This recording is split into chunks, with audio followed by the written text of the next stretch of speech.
a Simple Rema production.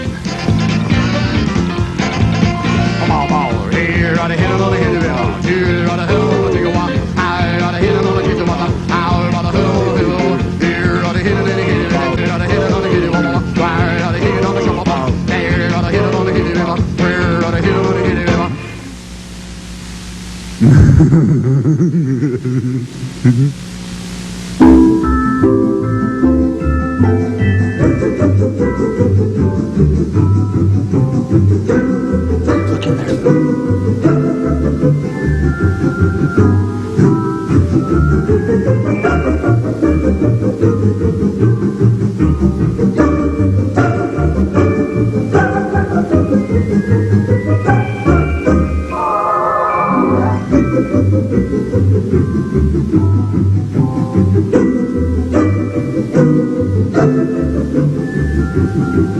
Ladies and gentlemen, welcome to Fritz Jünker's Ordinary Iowa. Coming to you for the last time ever. From a town that nobody's ever heard of, in a podunk state in the middle of nowhere, Ames, Iowa. Broadcasting from the studios of STV9 on the campus of the institution that we all hold near and dear to our hearts, Iowa State University. On this final epic program and grand finale, world-renowned theorist and mathematician, Dr. Alexander Abian, and the Ames Transcendental Meditation Club. Also on tonight's show, ponies, ponies, ponies!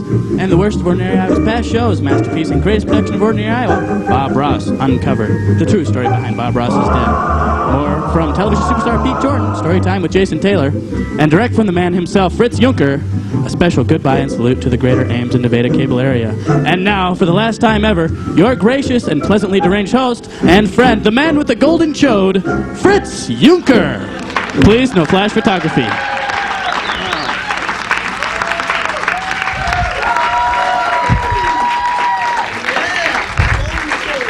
Thank you, thank you, thank you very much. Thank you very much. Thank you, Chris. Once again, for the final time, I'm afraid. Thanks for coming out to the show here at Ordinary Iowa. That's correct. We have this show and then never again. So, thank you. We do understand that this might be hard for some people. We are setting up currently some support centers, some help centers on campus for those of you who aren't dealing with this very well. So I forget where they're at, but I think you can find out somewhere. So that's available. Oh yeah, I just remembered to point something out. Okay, this suit I'm wearing. Right. This suit I'm wearing, I've been wearing the same suit this whole dang time. I've been wearing the same suit, the same blue suit. And I can't believe that no one pointed this out. Did you notice? I knew this, Fritz. Did you notice, Mr. Same Cameraman? vest, too. No, he didn't notice either. That's right. So, no, actually, this is a different vest. That's a nice tie. Yeah. Okay, you can shut up now. In any case, let's see here. We do have a good show, a good last show for all of you tonight. Look at that lovely painting over there. We have a great tribute to our good friend, painter, idol Bob Ross, who passed away some time ago. Also, yes, thank you for Bob Ross. Thank you for Bob Ross. We have something else too. Oh, we have.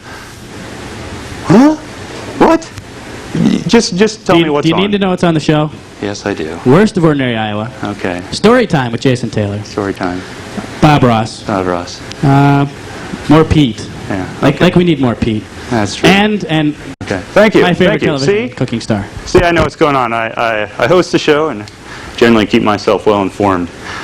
In any case, well, I think I'll do this whole little last. Watch this. I'm going to walk up on the stage for the last time.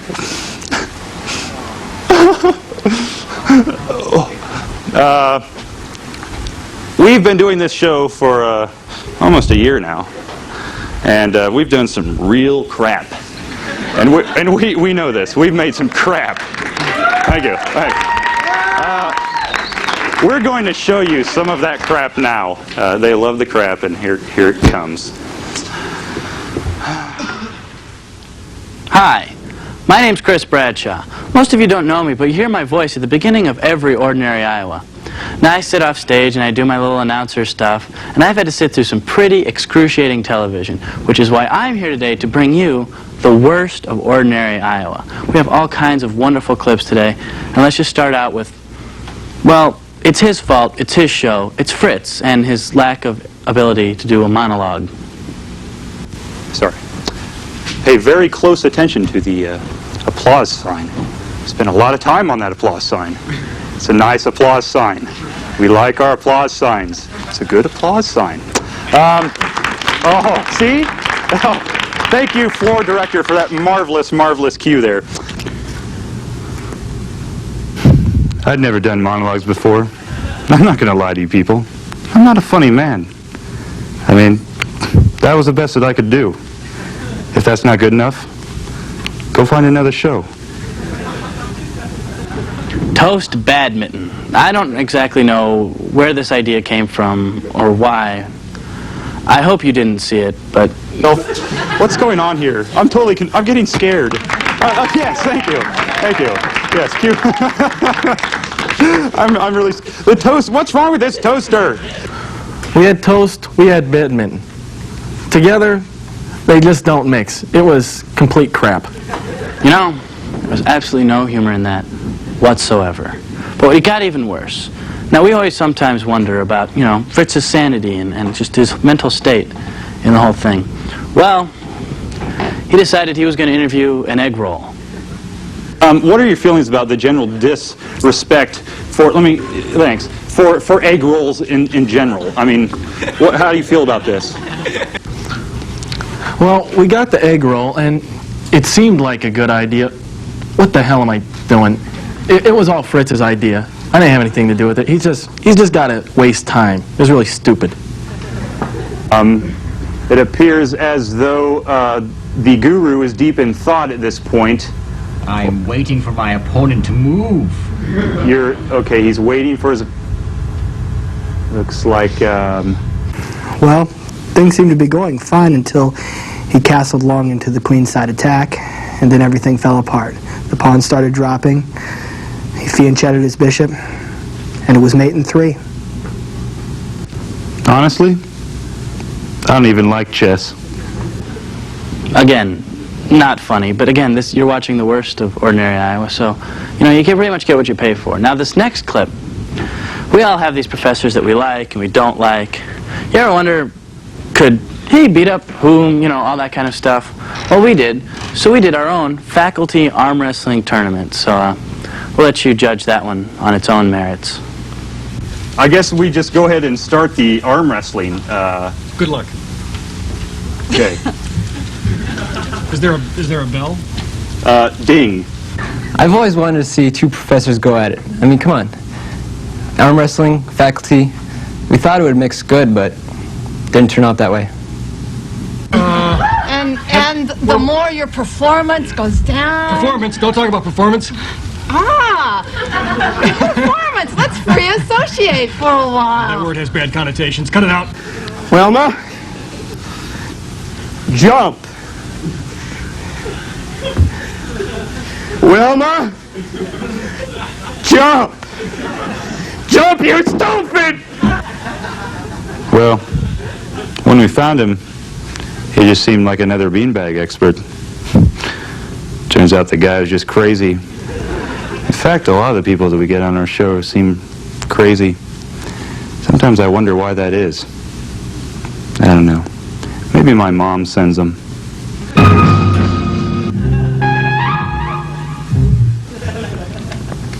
Well, honestly, I think toast badminton was the worst thing we've ever done on the show.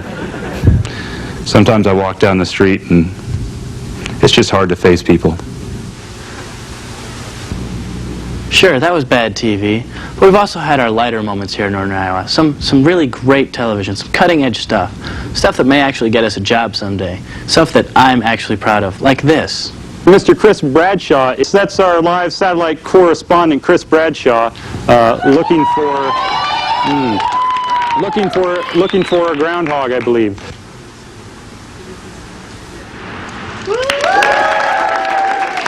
Thank you. Thank you. Yeah, that's great. So we've made some crap, and we admit it, and we've gotten a lot better, but not much.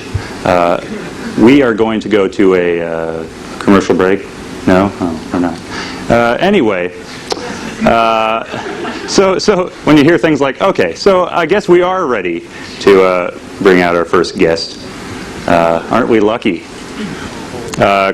Chris, well, you might want to wait a minute, because I think there was a little pack of badgers out there in the way of the guest. But in any case, there's a guest, and let's go ahead and try this. See if it works. Ladies and gentlemen, will you please welcome the Ames Transcendental Meditation Club.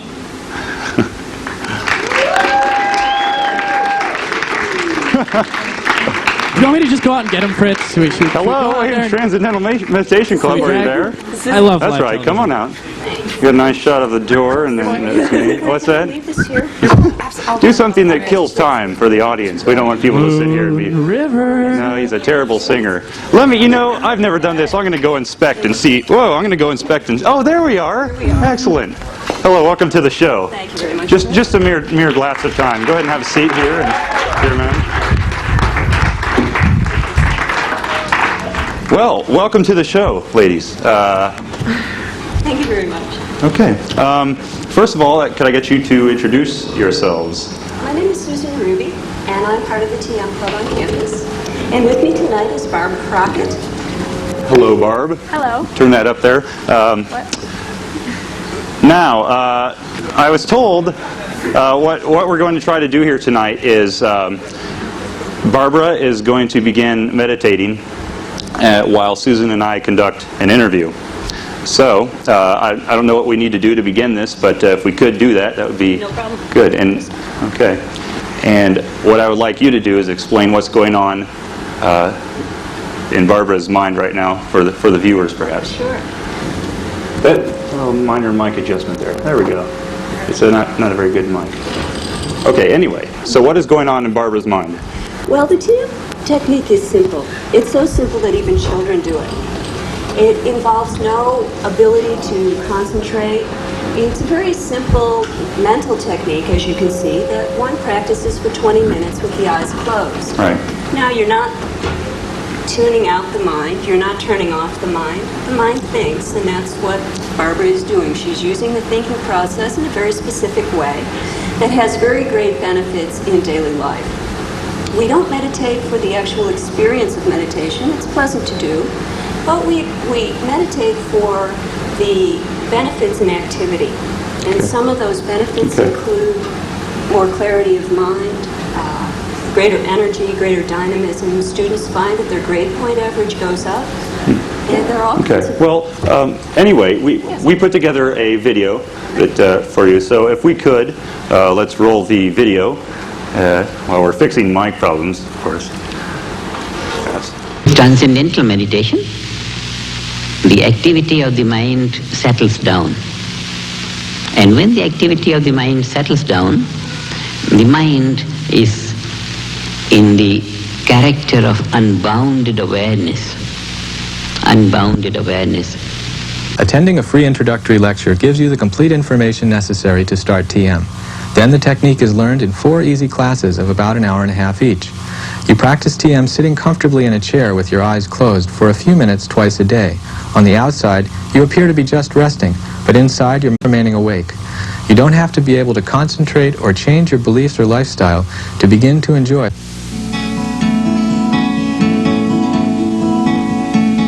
Transcendental meditation twice a day. Transcendental meditation twice a day. Okay, so a little message from the Transcendental Meditation Club, perhaps. Now, I know that there's some sort of a link between Transcendental Meditation and the Maharshi, as I found out. So could you explain that link? Sure.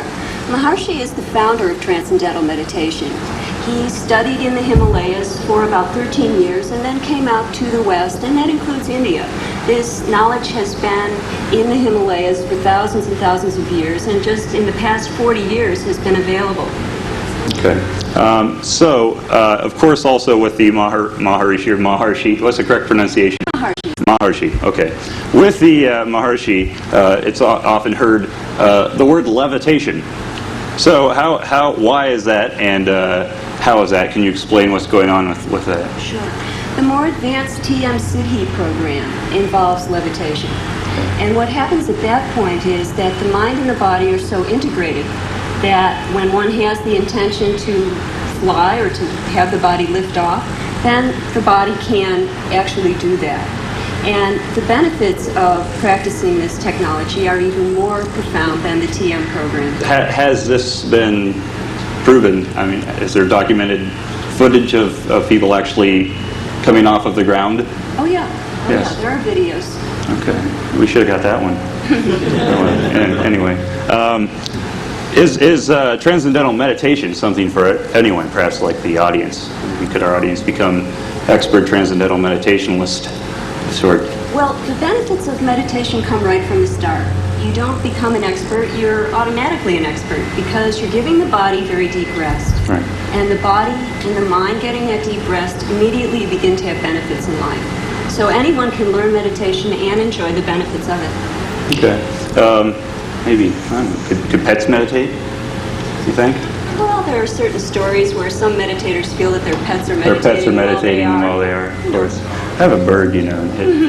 Sometimes I think it might be meditating. Well, anyway, let's should we bring Barbara, give her some time to come out of her meditative state? Okay. Now, what's happening now with Barbara? Barbara is just coming out of meditation slowly because the body receives very deep rest. We don't want to jerk it back into activity quickly. It's like a car. If you have a car in forward, you don't put it in reverse without going through neutral.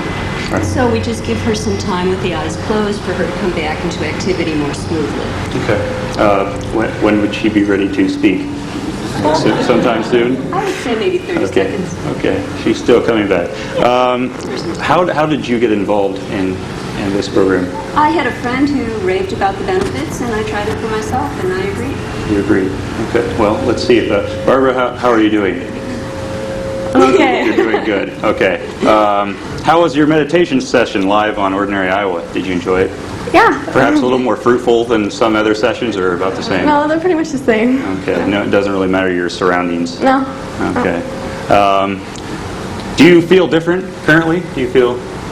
Just relaxed. I mean, just the fact that you've just meditated. Yeah, you come out usually, you're more relaxed, and yeah, that's pretty much it. You have like a sense of like peace right here. Okay. Are you a student?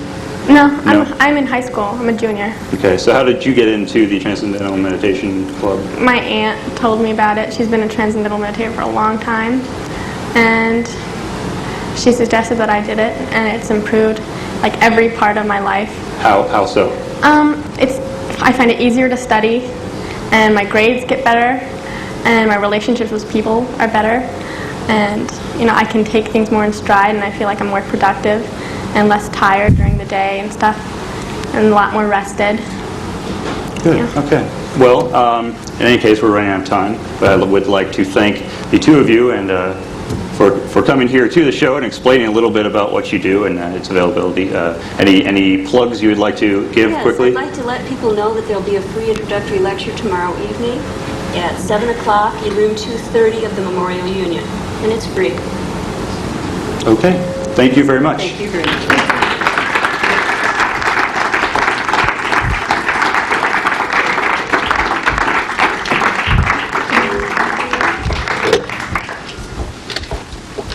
Host Fritz Jünker and the Midwest's most deranged television production crew for the late-night TV adventure of your lives. Meet marvelous and interesting people. Go to exotic, faraway lands.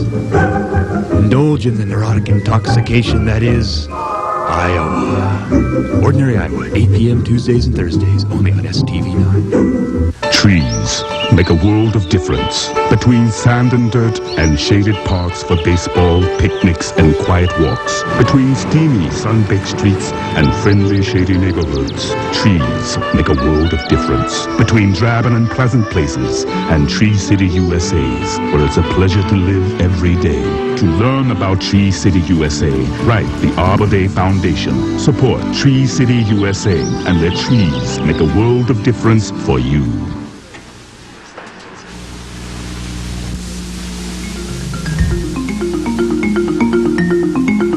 Good evening, and welcome to Investigation. I'm your host, Gardner Diaz. Tonight on Investigation, Bob Ross, painter, beloved public television personality, husband and father, circus performer, national hero. Bob Ross died last year under what may seem to many normal circumstances. His affliction with prostate cancer was like any other case. Mr. Ross's slow demise, therefore, could easily be attributed to his disease. But we here at Investigation have an exclusive inside story on what really happened and how the career of the nation's premier expressionist painter came to an abrupt and tragic end. We at Investigation have gathered from our interviews and research that Bob Ross did not really die from cancer, as many believe. Turns out that Mr. Ross, during the last few years of his career, was suffering from a massive mental breakdown. Countless hours of in-studio work on the set of his public television series, painting, quote-unquote, happy trees and fluffy clouds, only fueled the deep psychological turmoil boiling deep within the highly regarded man and painter, Bob Ross. With the help of our underqualified and overpaid staff, we at Investigation have put together a recreation of the final moments of Bob Ross's fruitful yet tragically short life. This recreation is based partially on our limited research and mostly on our own superstitions and internal rumor. We will take you now to that exclusive footage.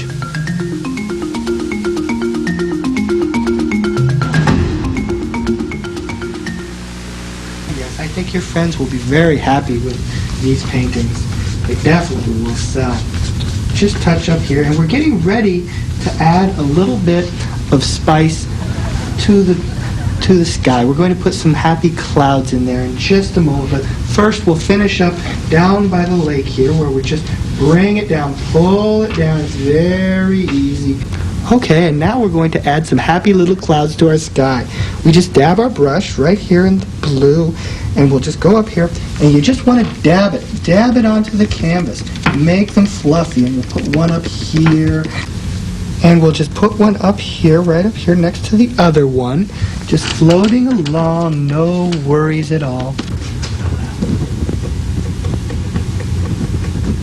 Did you hear about Bob this morning? I mean, geez, he was talking about this conversation he had with Bobo the duck. Yeah, I hear ya. He was telling me yesterday that he thinks Pope John Paul and Mother Teresa are really aliens that are swaying the masses with a country music album. Do you think we should tell the producer what Bob's been saying? Nah, he should be fine. He just deals with a lot of stress, that's all. I mean, look at all the stress Martin Yan puts up with, and he's still with it. Yeah, I think you're right. Give us the perfect texture as we continue and add other things.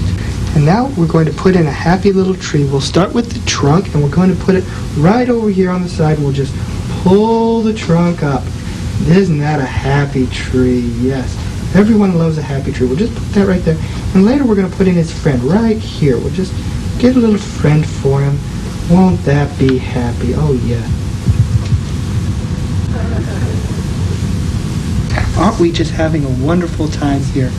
Now, we're going to add in, as you can see, we're adding in the branches to our trees, and we'll go right over here, and we'll put in a few of the happy branches. You just pull them down like that, and you add the dark branches first.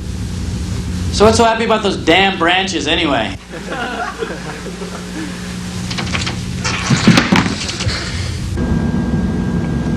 Uh-oh. I'll show you happy branches, you bastard!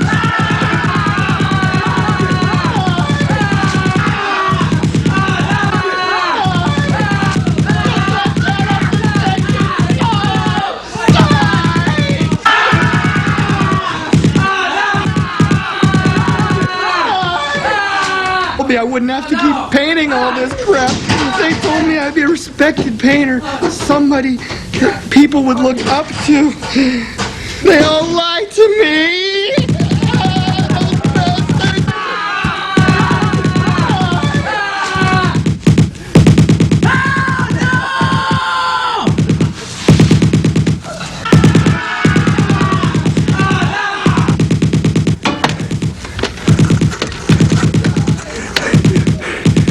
Hello, 911? Send somebody over here, quick! Bob Ross has gone insane and he's shooting every... Yeah, it's the same Bob Ross that brings us the fine television programming. Just send somebody, you idiots! That tragic turn of events at the studio that day led to even more bloodshed and terror. The FBI was called in by union cameraman Lester Moore. They arrived on the scene and found the deranged Ross firing upon the crew and audience and having already killed 17 innocent people and 2 cats. And as you will see, Mr. Ross and his firing spree came to an end, but far too late for those already killed. There's no such thing as mistakes, only happy accidents! You bastards!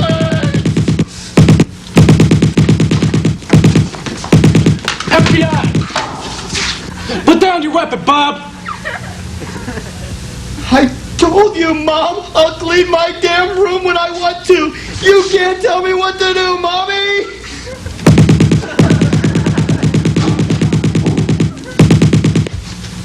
Bob, you're gonna have to put the gun down.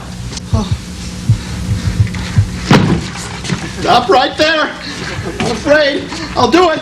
I'll drop this plant. Oh my God, he's got a hostage.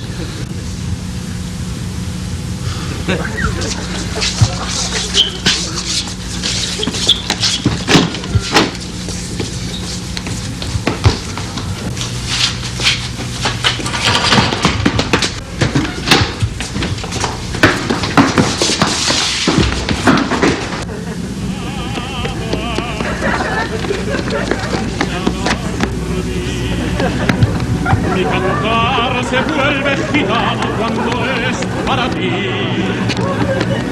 Mi cantar hecho de fantasía. Mi cantar flor de melancolía. Que yo te tengo.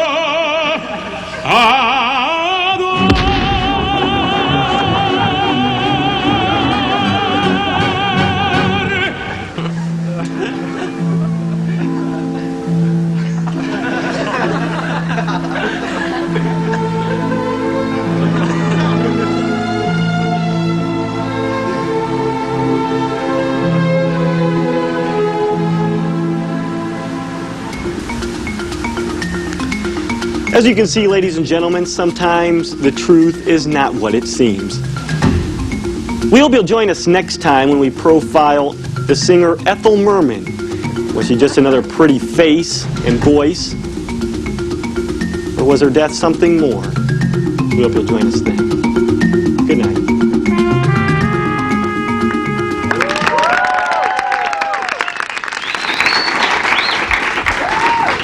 Thank you. Thank you. So as you can see, we make some TV here. Okay, we're going to go to a commercial break, and we'll be right back after this message. Recognize me from my appearances on Fritz Jünker's Ordinary Iowa. Being in the business, it's hard to stay serious about anything. Television is such a flighty, eccentric business with all the tomfoolery. I'm a member of the GOP, the NRA, the religious right, and the Rush Limbaugh fan club. Despite all this, I can still sometimes be distracted from my acting. I felt I needed something underneath, something constrictive. That's why I wear boxies. Boxies are designed to let you know what frame of mind you need to be in. Their cardboard construction is designed to keep you chafed in all the right places. Buy your boxies today.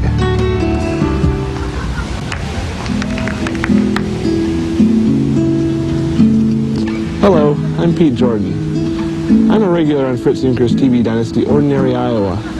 With the increasing demise of the cotton industry, we as Americans will soon have to learn to go without the fruits of the cotton plant.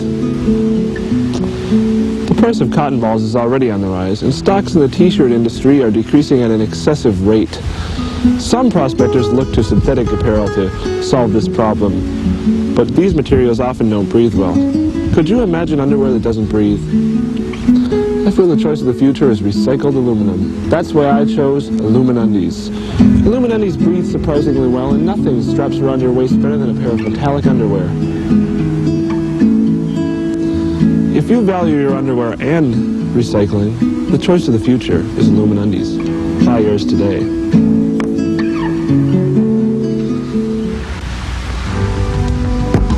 Hello, I'm Pete Jordan. You may recognize me from the popular television talk show Ordinary Iowa. As an international superstar, I often feel that you're growing in a nest of carnivorous foliage. Pine-a-roos can turn your day around, giving you the assurance that you're protecting Mother Nature. Pine-a-roos are all natural and won't splinter. They're even covered in a thick pinewood sap to give you an ever-fresh natural scent. Practice Earth Day every day. Buy Pine-a-roos today.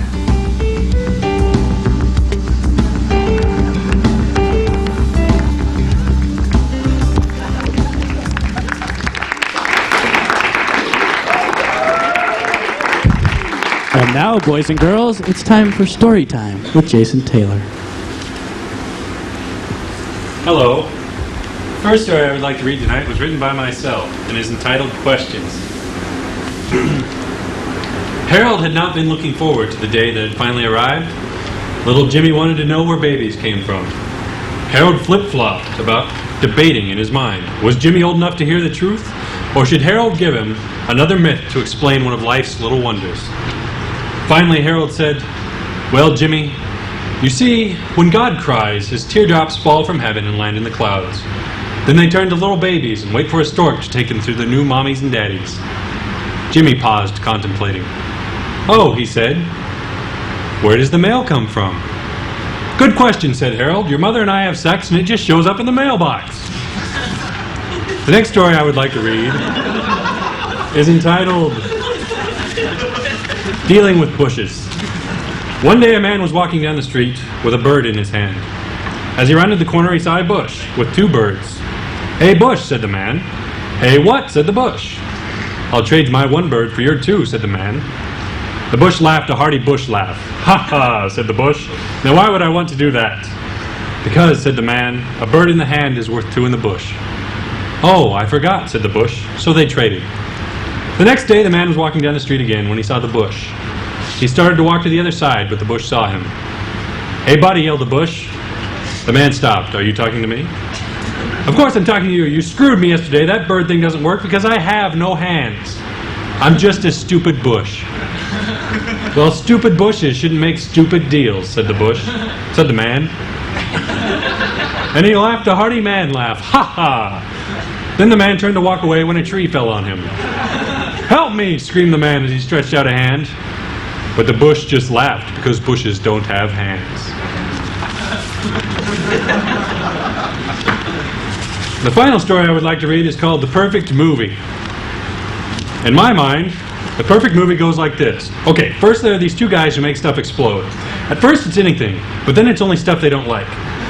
All these things then explode, and another guy sees this, so he makes the first two guys explode. Then all these other guys join in and start exploding everything, leaving only one guy to roam the earth. Sometimes he explodes exploded stuff. Not because he wants to, because he has to. Then there'll be about 15 minutes of exploding stuff to satisfy action fans.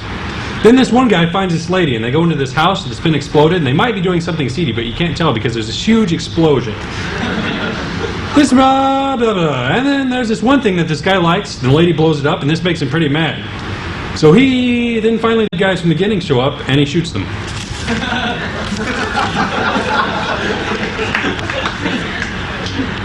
How am I doing on time? Quite well. I'll read one more then. Thank you. This one doesn't have a title. A woman awakes in the hospital after a car accident. "Where's my husband?" she pleads. "Is he all right? I must see my husband." "Hold her down," said the doctor. "Mrs. Klumsky, your husband's alive, but..." "But what?" she asked. "But he's in a coma," said the doctor, sorrowfully. Oh, Lord, gasped Mrs. Klumsky. It gets worse, said the doctor. He's not just in a coma. He's in a double coma. A double coma, she asks. Yes, said the doctor. You see, your husband's coma is twice as bad as a regular coma. Oh, Lord, she gasped. What now? Well, you're fine, so I say we talk it over dinner, said the doctor. What? Screamed Mrs. Klumsky. My husband's in a double coma and you're asking me out on a date? Well, started the doctor. Just then, Mr. Klumsky walked in with flowers and candy. Hi, hon, are you all right? It's a miracle, said the doctor. He's awake. Ha ha. What? Asked Mrs. Klumsky. Your double coma, honey. You know, the car accident. Wait a minute, shouted Mr. Klumsky. I wasn't even in the car. I was at work all day. Then it truly is a miracle, said the doctor. Yes, it truly is, they said, and they all went out to dinner. Come to Grandma Mojo's tomorrow night. It's a double long show. Thank you. Okay, ladies and gentlemen, we are now going to bring out our second guest, who was in fact the first guest on Ordinary Iowa, the man who spawned partially the idea for the show, a man of unbounded genius. Chris, I got this one. Ladies and gentlemen, Dr. Alexander Abian.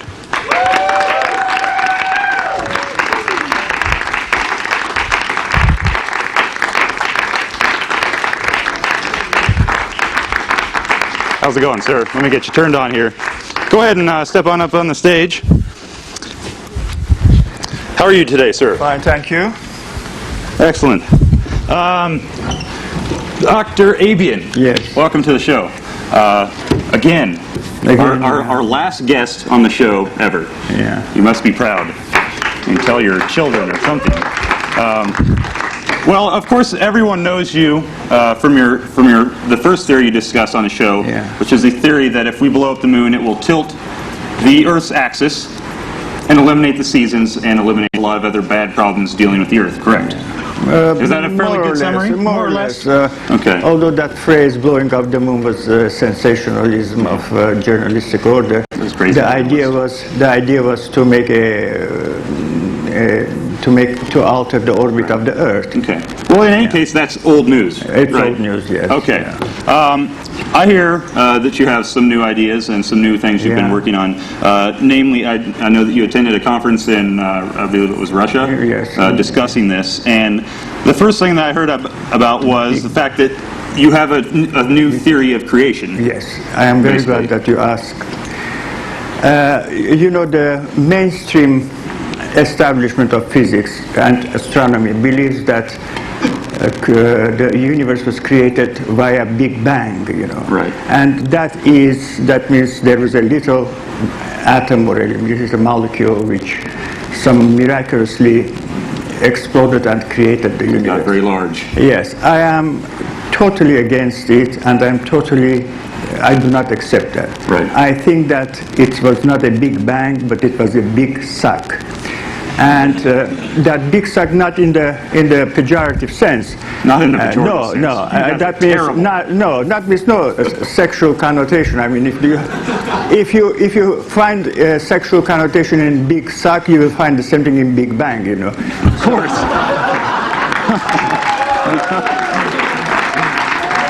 So in any case, the theory, yes, I have to explain the theory and see if it makes sense. Yeah, I think that at the beginning there was a concentrated primeval mass. That's, right. Of course, that's a mystery. But I think that the space was totally void. And I think there was a big clash between the concentrated mass and the void of space. Like you will not tolerate an intruder, that is a threatening thing. Space, the void of space, treated the primeval mass as an intruder. And as a result, it wanted to dilute it, to suck it in and to disperse it and not to let the concentrated mass be in the void of space. The same way that if an enemy enters into a country, the country tries to get rid of the enemy by various means, and one of the means is to dilute the enemy. And I think that process of dilution is still continues, and we call it expanding universe. Okay, so this is, and this in itself is against the theories that Einstein has proposed. So. That is not in that sense. No, Einstein. Well, it's somewhat true. No, I mean, no. Some of his ideas, like the conservation of energy, would have to be violated. I do not think I don't that. know much No, about physics. but that comes to the notion of the time.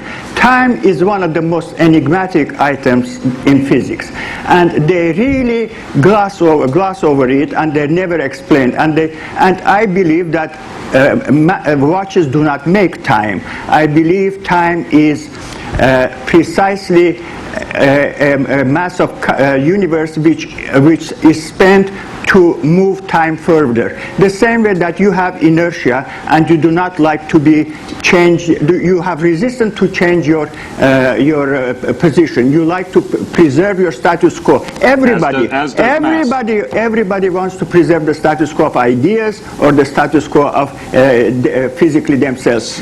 Well, in other words, the mass is acting like a human. Yes. Of course, we can. The preservation of status quo is not always successful, and more powerful forces will make change. You change your ideas also by indoctrinations, and you change again by indoctrinations. Yes. Okay. Now, time also wants to maintain its status quo. Right. But it moves, we know. We cannot see time going back, as Einstein predicted. I do not think that you will see the same Cleopatra lying on a sofa and letting an asp bite her breasts. I do not on think the way that. back? Yes. No, yes, you don't think that'll happen? I don't either.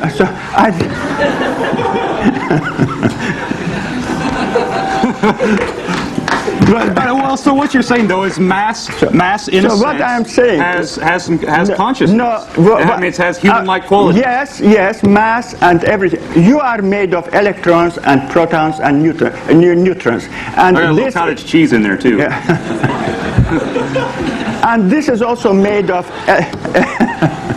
electrons, protons, and neutrons. Okay. It has all the characteristics of an animate object, but to a very, very minute, undetectable scale. It reacts also to provocations like you do. If you want to big, it fights you back, etc., etc. Now, time wants to preserve its status quo, but it is not. To move time further, I believe that some cosmic mass is spent as energy to move time forward.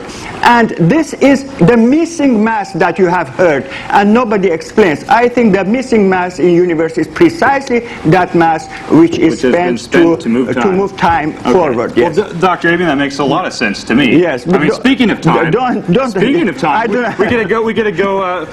Well, we'll come back to completing our thoughts on this matter. But first, over the past weekend, we asked Dr. Abian if we could go visit him at his house, and we put together a little video of our home tour of Dr. Alexander Abian. So let's take a look. I did not.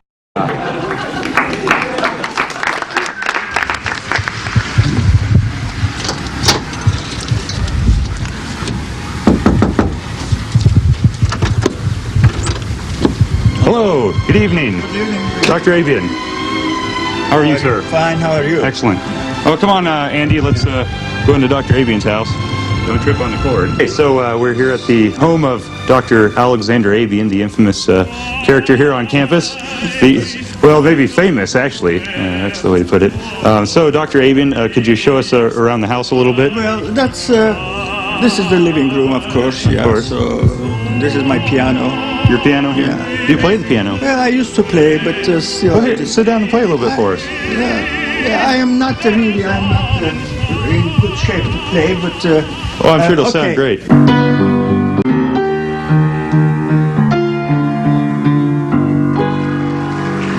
Wow. This is for you. Hey, we have food. Right on. Andy, go ahead and grab a little bit of food here. Some soda or some Coke or coffee or what? Oh, I think we're fine with the lovely donuts and trinkets you provided for us. This is the kitchen. Oh, Very seldom I I use it, but I see you have a lovely assortment of plastic utensils. Plastic, yes, so that I use them once and throw it away. You know, no, That's good. You don't have to deal with all those crazy metal silverware. Yeah, and also, so you want to see what's in the refrigerator? Hey, you got toasted oats. Dr. Abian loves toasted oats. Yes, he does. Sure. What's it? Andy, let's check out Dr. Abian's refrigerator. A little Diet Coke. Probably subject to lots of criticism. Yes, a big fan of creamy Italian dressing. I am embarrassed to show you my bedroom. You know. Oh, excellent. There is no. Well, you know, you sleep in there. It's just, you know, another room. There it is. That's good enough. Yeah. My study is downstairs. Ah, the study. It's not in a good shape. Very ordinary. Don't fall down the stairs.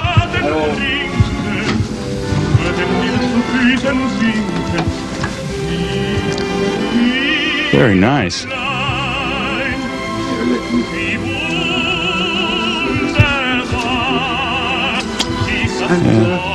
So here's your works over here, Dr. Abian.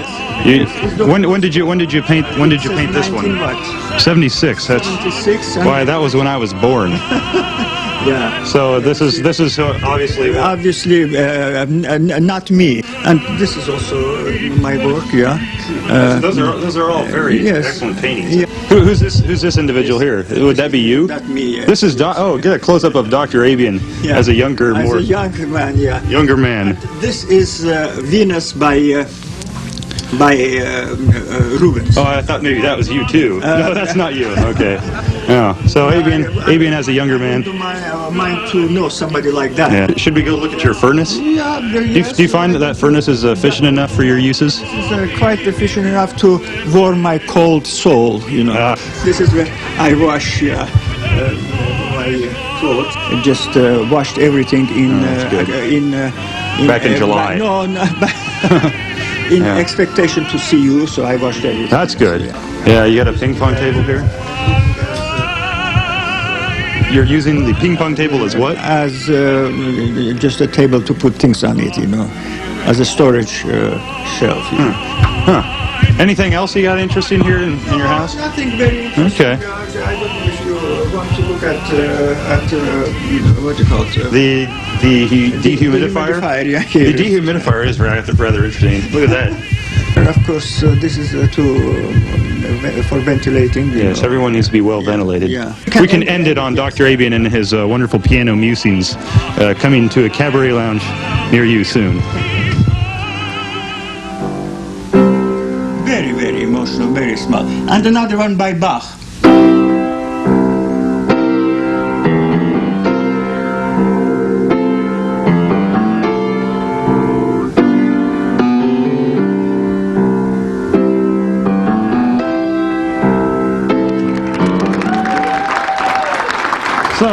That was quite interesting to see how the man behind all the legend lives.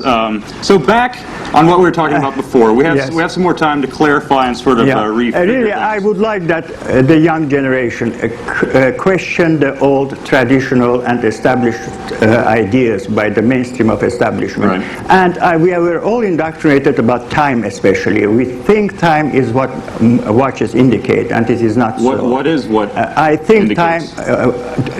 What it indicates it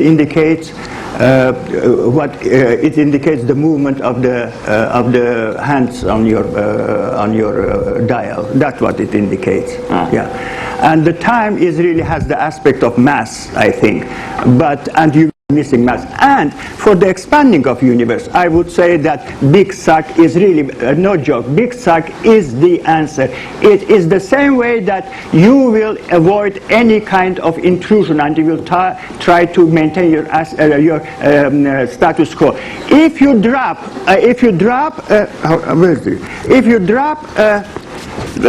you know, in chemistry, if you drop a drop of water into an acid jar, in sulfuric acid jar. Like what's in here? You know, tremendous amount of heat is created.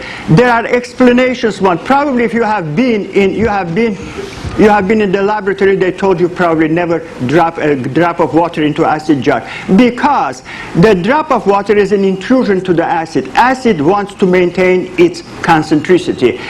And so it evaporates the intruder, not to allow to be diluted acid, you see? So there is even there tremendous amount of reaction to maintaining the status quo. You, I, everybody try to maintain our status quo, but we are not always successful, and I am very glad that we are not successful, because there will be no progress if the status quo is preserved always. Okay, so how might new ideas like this change science as we know it? I mean, what kind of concrete things can we look forward to happening? Well, the human intellect does not always look for the concrete realization or concrete what you call it, implementation of the theories. Not for that. Right. People have created theories which were implemented later, much later than the date of the theory. Human intellect is curious. It wants to answers. And I do not go with those physicists who say that in physics we do not ask why, we ask how.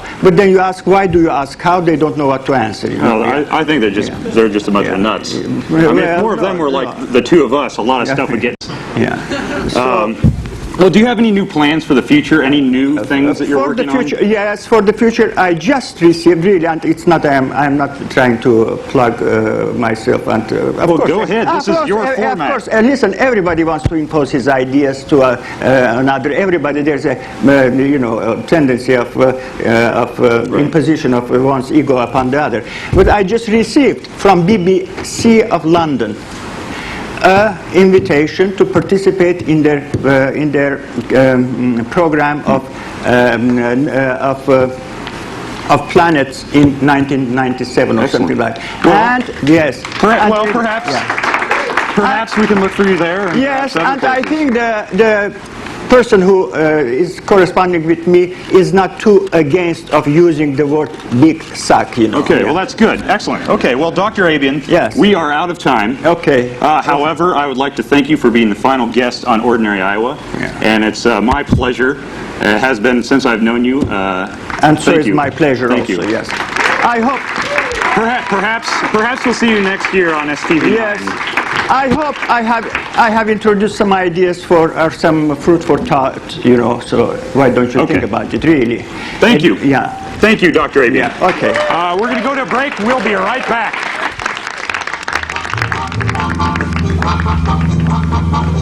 I'm bored. Me too. I wish there was something rusty and metal we could play with. All I've got is this glass shard. Hey guys, look what I found! It's Rusty Lawn Dart! Wow! Rusty Lawn Dart! But with all those imitations out there, how do we know it's the real Rusty Lawn Dart, Billy? Look! It's got the Rusty Lawn Dart seal of approval. That's right, kids. It's Rusty Lawn Dart.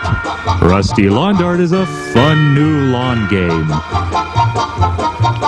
You can enjoy hours of fun outside or toss away. Try to be careful not to hit your friends, though. But if you do, don't worry. Rusty Lawn Dart comes with a tetanus shot kit, just in case. Be the coolest kid on your block and get Rusty Lawn Dart today. Hey, Billy, watch me throw this long one to Johnny.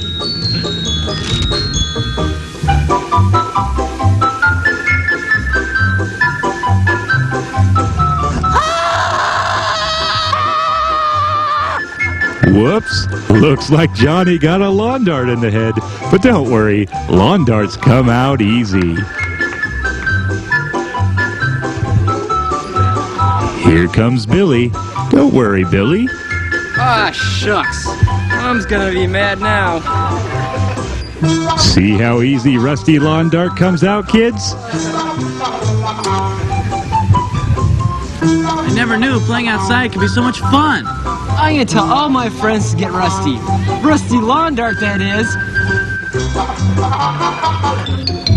Rusty Lawn Dart, the new lawn sensation.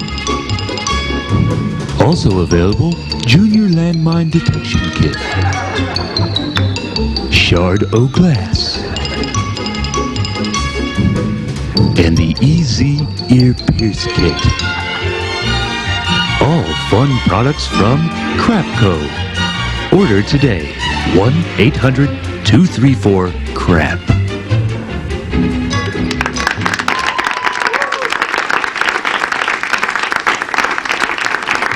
Yeah, that's good. That's really good.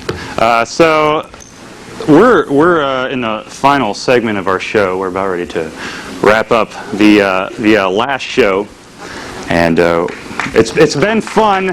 It's been fun going through all of the cable lines all over the Ames and Nevada cable viewing area. Maybe the world, you know, you never really know these things. Sometimes I just think that maybe that's how it was meant to be, but I don't know. Hi, Doc. Hi, Fritz. How are you? I'm good. Are you feeling well? Yeah, I'm feeling good, Doc. It's been a while since I've seen you. It has, hasn't it? We really miss you. Yeah.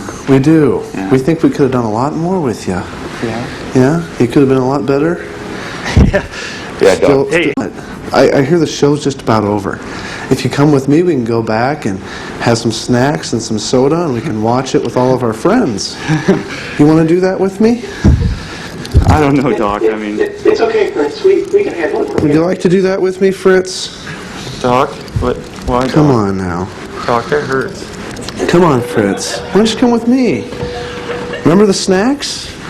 Oh, the snacks were fun, weren't they? Come on, Fritz. Did you all like Fritz while he was away? Yeah. Fritz, you want to say goodbye to your friends? Bye. Bye, Jen. Bye, Chris. See you.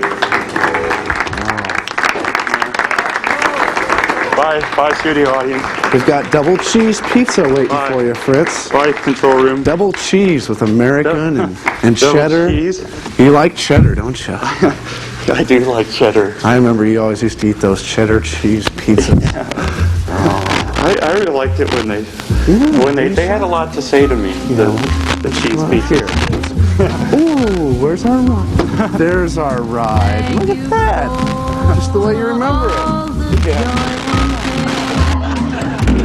Picture show, second balcony was the place we'd meet. Second seat, go Dutch treat. You were sweet, dark as shame, darling, dark as shame. Save those lies, darling.